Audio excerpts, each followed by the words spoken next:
This is Media Philosophy, exploring the deeper side of Lilo and Stitch, Disney's next endeavor and their live-action remakes. And honestly, I think this could be one of the more successful ones. Definitely things like The Lion King, just personally for me, didn't work. It took me a while to watch the live-action, animated, whatever, Lion King remake. And once I did, I was just like, meh. It didn't have the heart and soul at all of the first one. My dog is being so desperate right now for attention. Why would I want to go look at some soulless warthog eyes when I could see the beautiful 2D animation of the first one?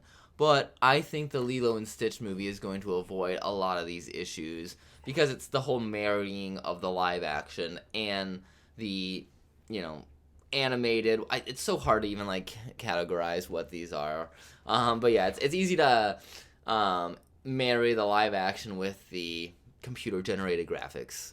The live action movies that shine the best are the ones that are remakes of movies that are a little bit older, such as the Jungle Book remake was really fun. They didn't have to follow it beat by beat. It had a lot of the live action with the computer generated graphics, and I liked how they did change the story for the better, I would say. The whole thing with Water Rock and whatnot, Peace Rock, whatever it was called, was really cool. But then there was also not so good ones, like the Mulan movie was, I would say, not as good because there was a lot of iconic songs that were missing. The changes that they made seemed to appeal for the whole Chinese market, which is a whole other controversy in itself. But when it comes to Lilo and Stitch, it's going to avoid a lot of those pitfalls, and I think it's going to be the newest animate 2D movie that is going to become beginning a remake. It is the newest one, I believe.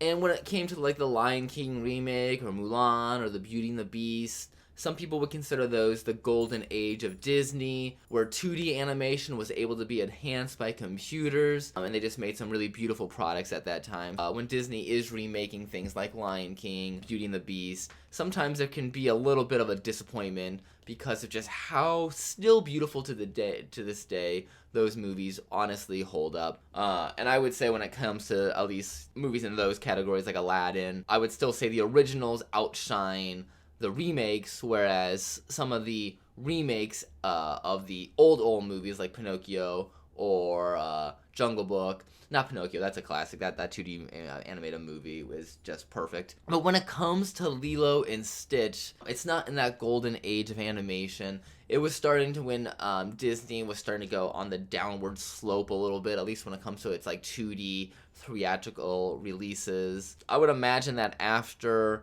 Lilo and Stitch got made, there's probably only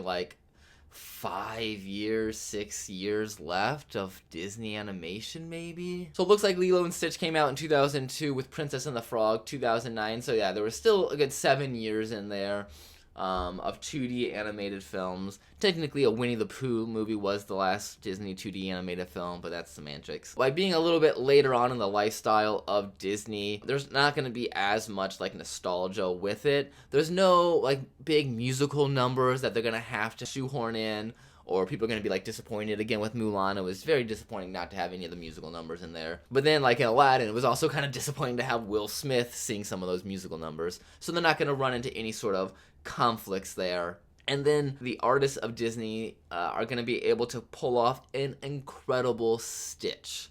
I think that in 2025, they have the power to really animate something that is beautiful. But here is the caveat where I can believe that Stitch is going to look so good. He's going to look fluffy. He's going to look cute, but also menacing. What is going to be risky, though, is the rest of the alien cast.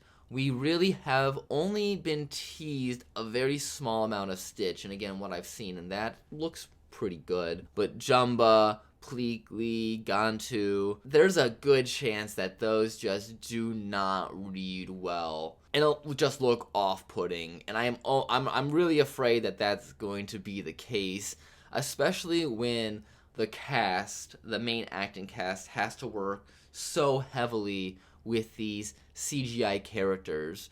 It's probably hard enough for seasoned actors to act along in a green screen environment or next to some CGI puppet, but to have Lilo, some child, go after this role is gonna be really tough. So it has some challenges with the acting, with making the alien cast look good, but I think overall that Disney is teed up for success with Lilo and Stitch for the May release, and I'm really excited for this. I didn't see Mufasa in theaters. I haven't seen a single Disney remake in theaters, but I've been on the Stitch train for a little bit. I've been, I guess, feeling the Stitch hype because everywhere you go recently, it seems like you just see Stitch merchandise everywhere.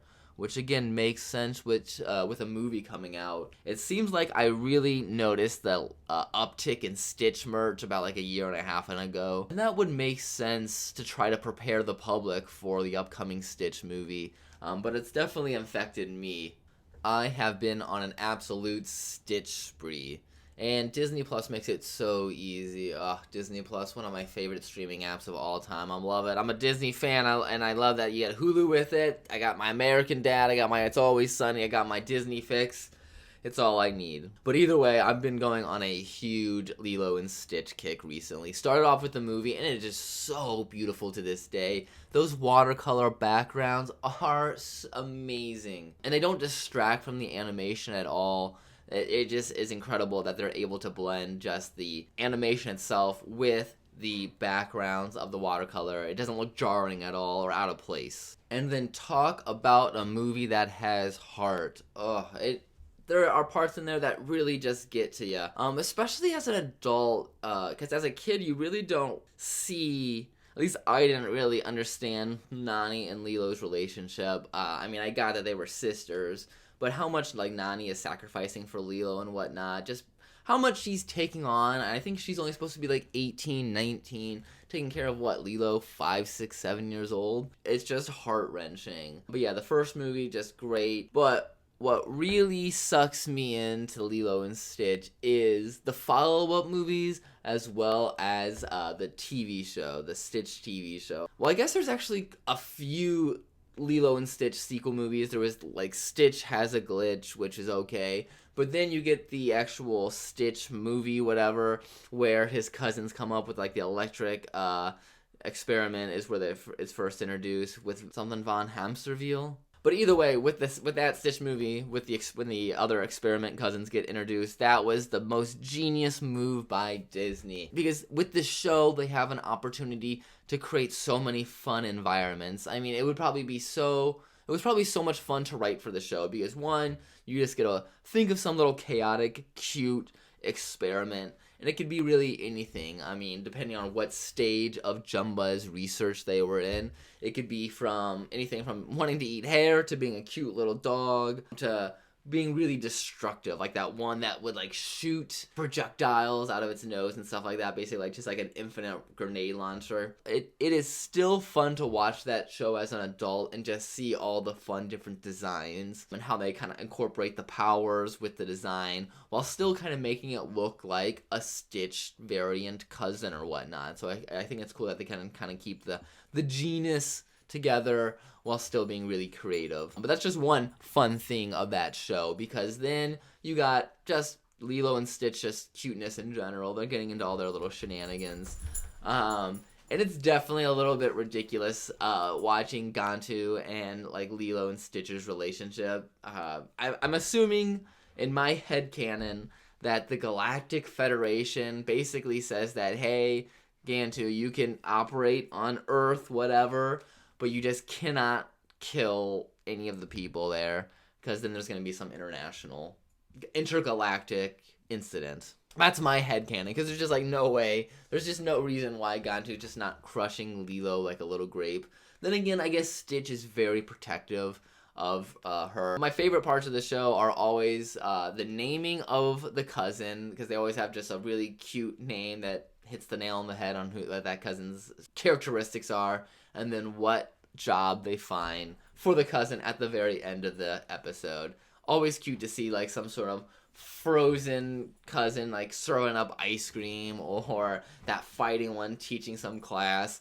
I love how the citizens of Hawaii don't question anything. I love that. I just love how the people of Hawaii are like, you know what, we're here. Probably because a lot of them are just like either tourists or native Hawaiians are just so sick of the tourists that they're just disassociating and they don't have time to realize that this one-eyed alien woman is staring them in the face. You know, they probably just think like these tourists are just getting weirder and weirder all the time. But it's a kid's show, so you have to suspend a little bit of disbelief. And like voice cast I got for Stitch, I just love how the voice actor for Wacko from Animaniacs voices Leroy, the cousin who just loves sandwiches. And if I've learned anything from Lilo and Stitch, it's honestly that I need to eat more sandwiches, because if a creature as smart as Stitch, as capable as Stitch, but just has no motivation of Stitch, comes to the conclusion that the best thing in life are sandwiches,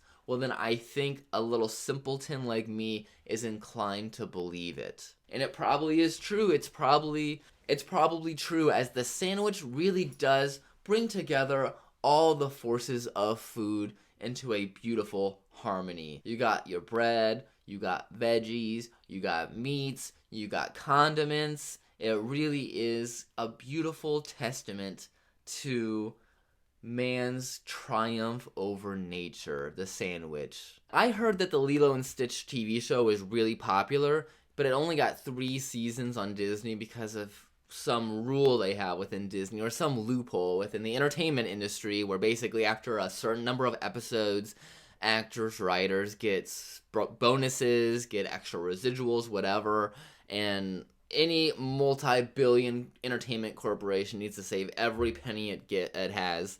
So that's why after a few seasons, especially I guess this is more relevant in like kid shows, they'll axe the formal kid show and replace it with a very similar TV show, but that is different, such as how the Sweet Life of Zack and Cody, you know, then turn into like the Boat TV show, or why Scooby-Doo always gets different reinstalls and whatnot after so many seasons. And the Lilo and Stitch TV show is rumored to suffer that same fate, because there's no way a TV show that popular between kids and adults would get canceled. And again, it was probably just a marketing, money-making machine. I don't think that Disney really leaned into the Lilo and Stitch marketing when it was first coming out. I feel like they've realized their mistake now, but maybe they didn't capitalize on the Lilo and Stitch character enough when it first came out in around 2002. But the Lilo and Stitch TV show really captured my imagination. I remember, and I would love to, I've been trying to find this, I can't find this online anymore,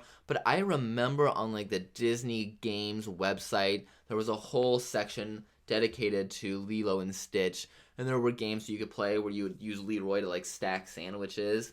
But what was my favorite thing was a sort of a info game where you could click through all of the different experiments and read up on them. I can't remember though if they really did have all 600 experiments within there.